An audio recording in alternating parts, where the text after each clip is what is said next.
Access, an inside look at what it takes to operate Iowa's largest entertainment and convention facilities. This is Iowa Events Center All Access from Iowa Everywhere.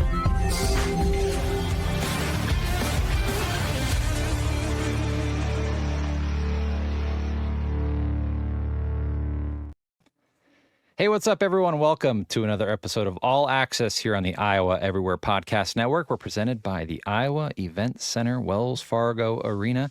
Matt Van Winkle and Adam Flack for another episode. And Adam, you guys just finished Monster Jam. A lot of dirt flying around Wells Fargo Arena. A lot of noise too. I bet you didn't get any noise complaints around there. There's not any people living around the arena, but I bet a lot of people brought those earplugs, and the kids brought those the headphones that go over the ears. But looked like a lot of fun. Saw some fun pictures come out from the arena this weekend. Yeah, it's always a fun event. The noise is loud, so a lot of people bring their earplugs or get them from our guest services when they get here, but. We have the hotel just north of us, which I don't think we really get any noise complaints from them. Yeah. Maybe if we have like the outside audio outside going late at night with an event or something. But no, it's fun for the families. Tons of kids down here running around and getting up close and seeing the trucks up close on the dirt with the pit pass. And overall, show went great. Nice. That's always fun to see. And 3 shows. So you guys had a lot of people moving in and out of the building this weekend. It was a busy weekend in Des Moines. Some nice weather, but I'm sure people had a great time at the arena. It looked like fun. Yeah, it's one of those events that people come year after year. You never know. The track changes every year. The trucks that come change every year. So, and really, if you get to the third performance of the weekend, maybe not all trucks are still operable, depending on how the first 2 went. So people line up to get in here, and they love Gravedigger and Monster Mutt and all those different trucks. I saw some cool pictures from the arena on Facebook of how you guys kind of set up for the event. Talk about like the prep that went into getting all that dirt in there and making sure it's a safe place for people to attend, but also the trucks that come in there, because these are some big trucks. Yeah, I mean, really when you look at the arena, we're in the middle of hockey season. Mm-hmm. And so, that's the first obstacle right there. Is it takes a long time. It takes days to take the ice out, bring the ice back in. So once that ice goes down, for preseason in September, it stays all the way through. It doesn't matter what other event happens. So with that, you have to protect it and make sure that it doesn't get dirty or broken or melt or anything like that. So to protect the ice, then we put the ice decking down, which is down for every other event, whether it be a basketball game or a concert, a football game. Mm-hmm. Once that decking gets down, which is like 4 by 6 foot sheets, then we put plastic over the entire arena floor. We take out the dasher boards, take out the glass, make the floor as big as we possibly can, move the retractable seating back. After that, after the plastic goes down, then we put plywood down on top of that. So we get another layer of protection, and then the dirt that dumps in, which is over 100 truckloads of dirt, comes right in through our elephant door and dumps it right in the middle of the arena. And then their crew takes it from there and takes those 100 loads of dirt and forms the track that you see on Saturday and Sunday. Yeah, because you guys are used to bringing in dirt for the rodeo that usually comes in earlier in the year. So your crew is pretty familiar with the setup and teardown, I'm sure of that. Yeah, and same setup for rodeo. Obviously they're not building the jumps and things for rodeo. It's more of a flat surface. But there's more dirt for rodeo as well, because you're taking the dirt all the way back to the back of house to the loading docks when they're unloading the animals and stuff as well. Yeah, cool. Well, another fun Monster Jam in the books, and we'll look forward to hopefully bringing that back next year. But hey, speaking of some cool events, you guys announced a new concert that's going to be coming later this fall in September. Yeah, Breaking Benjamin, 3 Days Grace. It's Tuesday, September 23rd. Tickets are on sale now, and that's a big one, as the lead singer of 3 Days Grace, the original lead singer, rejoined the band and will be on this tour as well. So nice. Really looking forward to that one. It takes me back to my, I don't know if you knew this, but I worked at a radio station in Ames that plays a classic, I don't call it classic rock, but new rock, it was 105.1 up in Ames. So I got to go to a lot of these fun concerts, and I've seen these guys both. They're both great performances, and good to have some rock back in the Wells Fargo Arena too.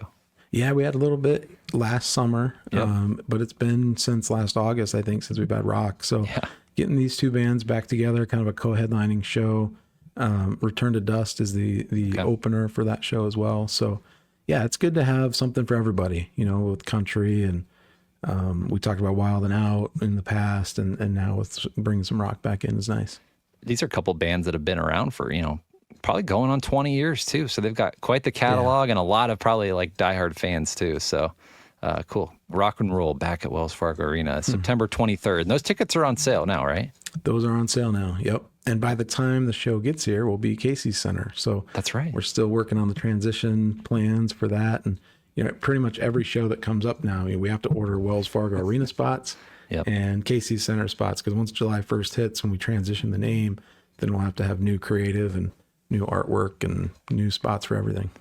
How's the transition going with that? When are the public going to start seeing some of that signage around? Is that going to be July 1? It's a great question. So yeah, July 1 is the official date. You'll start seeing things happening probably late May, early June. You'll start to see the transition start to take place.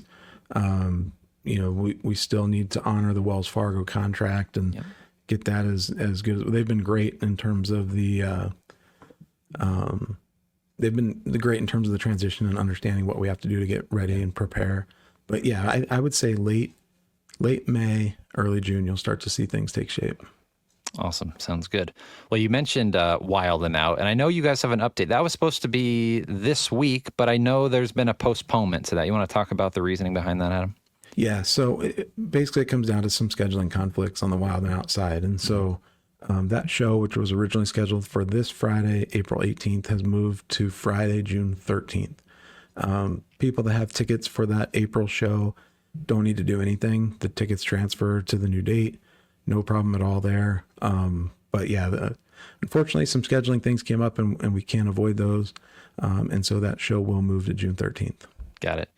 Yeah, that when you have so many performers coming in like that, I know they had quite a lineup that they wanted to bring. You want to make sure you bring the full crew and put on a good show for everyone. So that show is supposed to be this Friday, and it's going to be postponed to Friday, June 13th. Like Adam said, those tickets, that if you purchase those already, those will still be valid for the new date, so you don't need to do anything. But those tickets will still stay on sale, HyVeeTix.com, right? Yep, still on sale now for the new date, June 13th. Just go to HyVeeTix.com and click on the Wild and Out. Awesome. Well, hey, I mean, we've talked about it a lot in the past, but this is a busy month for you guys of April. We've talked about what you guys have already had with Monster Jam, and I know you guys get more music coming back this week, this Thursday with MercyMe, right? Yeah, MercyMe selling really well. So still tickets available for that one. That's Thursday night. They've been here a couple different times and always put on a fantastic performance. So I would encourage everybody to come down to see MercyMe. And then sandwiching that is, the Iowa Wild finishing up their season. So they've got their last 2 home games. They've officially been eliminated from postseason play, but they will play Wednesday night and Saturday night as well. Got my Iowa Arrows hat on, the Iowa Wild throw. They did the kind of the throwback jersey. We took the family down last weekend. We came to the Sunday game, and we had a great time down at the arena. So Iowa Wild obviously do a really nice job, and a partner of Iowa Everywhere. We want to appreciate them sponsoring and supporting Iowa Everywhere shows, for the last few months. So as the season's gone along, and I know they when we were there, it was a great crowd. They do a nice job of keeping the fans engaged too. And they do. You said I think that's what makes good minor league sports, right? Yeah. You want to see your team win, but you want to have a good time while you're there first, and that's first and foremost. Awesome. So home games this Wednesday and Saturday. So if you want to get those tickets as well, HyVeeTix.com. As Adam mentioned, out of playoff contention, but it doesn't really matter. You're still going to have a great time, good food, good drinks down there. Bring the family. It's a ton of fun. I took my kids to the store. We bought a little mini Crash doll, and my daughter likes those little squishmallows. Mm-hmm. What do you call it? Squishmallows, pillow pets. Yeah. Yep. So had a good time in the store there. Got some cool stuff, and like I said, I got the cool hat too. When they announced that, I meant to go down there and grab one, but they still have those on sale too. That's pretty cool. So yeah, they do a great job, and they keep their merchandise fresh and new. Mm-hmm. And as you talk about, they haven't done the Arrows hat before, so they've got that. And then I doubt they've had a Squishmallow before. They have it now, so they do a good job of cycling through different things so that people every time they come down can find something new. Nice, cool. So April 17th, we mentioned MercyMe, and then the following week, next Thursday, Brooks and Dunn, bringing that Neon Moon tour. I'll be there, be at Wells Fargo Arena. We'll be there with the Iowa Everywhere team. We're looking forward to coming down. It's going to be a great show. Yeah, that show, I mean, it's sold really well. It's almost sold out at this point. So if you're looking for tickets, secondary market's probably the best way to get them now. There might be some VIP packages still available on our website as well. But yeah, I think they're on a break right now. They had a break in their tour schedule. So we're the first date back, I believe. Nice. They'll be fresh. They'll be fresh and ready to go. Great. Their voices, I'm sure. That's the worst when you go to a concert and this has happened to me before, where you go to a concert and they're like almost done with the tour. They're on like the third day of a 3-night stretch. Yeah. And the singers just barely, they're struggling. I think it was Dave Grohl was here with the Foo Fighters a few years ago when I was at that show, and I mean, who cares with Dave Grohl? He's still going to sound great, but that was when R.I.P. Taylor Hawkins was still alive, the drummer, and he came and sang like half the Foo Fighters songs. So that was that show was fantastic, though. I mean, I think nobody left there disappointed. No. I mean, you want to hear him at full voice, but I think the show and that they put on was still worthy of the ticket price. Absolutely. So Brooks and Dunn. So, okay, wait, MercyMe Thursday, April 17th, Brooks and Dunn, April 24th, and then you go right back to back with Shinedown on April 25th. So we talked about rock coming back. Shinedown will be rocking on April 25th. Yeah, and we're actually starting that tour. So we've got Brooks and Dunn coming off of a break of their tour schedule and the first show back.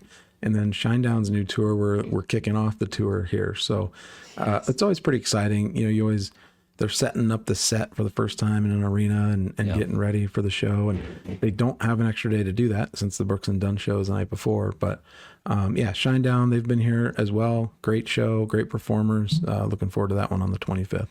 I had to kind of refamiliarize myself with some Shinedown, and so I went through their catalog on Apple Music and had a good time in the car jamming out to some Shinedown the other day. They got some good stuff. And then the Iowa Barnstormers, we mentioned their season kicked off a few weeks ago, but their next home game is Saturday, April 26th, so in a couple of weeks. Yeah, it kicks off 3 events in 3 nights, and they've started the season pretty well. I've seen a couple of their scores, and it's always exciting. You know, it's an exciting brand of football. It's fast paced when you get indoors in a smaller field, and the motion that they have pre-snap. So encourage everybody to come down and check out a Barnstormers game. I was looking because I know the Indoor Football League, they keep adding teams every year. Yeah. And I think a Bay Area team back where I'm from just added a team too. I was trying to see if they were on the schedule, but it doesn't look like they make it out here this year. So maybe in the future we'll get them. I can't remember the name of their team, but the Indoor Football League keeps adding to, because I remember when the Barnstormers moved from arena football to indoor football, there was only maybe like 6 teams, something like that. It was a handful of teams, and now I think they're above a dozen teams, something like that. So yeah, this league has done a great job of building it the right way and finding the right markets to get into, and keeping their costs and their expenses under control. I think always helps. It'll be interesting to see what happens as they continue to add teams from coast to coast, what that does to travel budgets and get into games, and might be why you don't see the Bay Area team out here. Maybe it's a travel thing. Yeah, for sure. All right. Well, I know you guys are going to have some more announcements to come into spring as we head into summer. I encourage people to follow you guys, Wells Fargo Arena on Facebook, Instagram. And again, check out your new website, iowaeventcenter.com. You guys have a great, fresh new website that lists all the upcoming shows and what you need to know before you head into the arena. And it's a really nice looking website. I appreciate that. It took us a long time to put it together, but it was due for a refresh. I think we'd had our old site for 10 years or so. So use the same company that specializes in live event websites and things. And they did a good job of refreshing it. And the worst part about it was changing all of our graphic sizes and doing that work on the back end. But it does look great. The team here that put that together did a great job. Well, Adam, between hockey and indoor football and the concerts you guys have coming up, anything else people should know before they head down to the Iowa Event Center? I would just keep watching our website. You never know when we're going to announce new shows. I think you'll have another announcement here before the end of the month, which will be a big one. So looking forward to that. A lot of great stuff happening around the Des Moines metro area and the Iowa Event Center. Adam, appreciate it. Hopefully we'll see you down at the arena on next Thursday for Brooks and Dunn, but hopefully we'll see everyone, our listeners, down at the arena as well. Make sure you get in, check out the upcoming concerts. Hopefully we'll see you down at the Iowa Event Center for an upcoming event. All right, I'm Matt Van Winkle for Adam Flack, another episode of All Access presented by the Iowa Event Center here on the Iowa Everywhere Podcast Network.